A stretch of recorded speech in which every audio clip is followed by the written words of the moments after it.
We know that GLP-1s are really effective at helping people with overweight or obesity lose weight. But what does it feel like to actually be on one?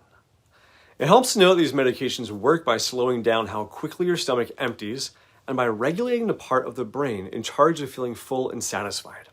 So one thing that you feel is a decrease in your appetite because you feel full faster and longer.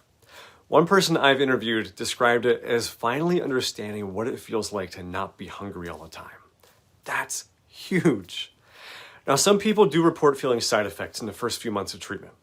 Some of the most common ones are nausea, abdominal pain, or constipation or diarrhea. And this makes sense when we remember that the medication works by slowing down how quickly your stomach empties. If food is hanging out in your stomach longer than you're used to, you might feel nauseous or uncomfortable at times. And if food is passing out of your stomach more slowly, it makes sense that you might see changes in your bowel patterns. For most people, these symptoms are most noticeable around the day that they take the medication or when their dose is increased. Then they eventually go away on their own. When GLP-1s were studied, most people reported that they were less likely to feel side effects after the first few months of taking the medication. And this makes sense because the usual dosing for GLP-1s has the dose increasing once a month for the first 4 months or so.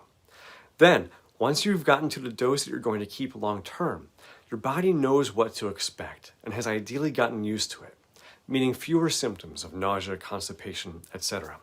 So that when someone asks you at that point what it feels like to be on a GLP-1, you can ideally respond with, "Great."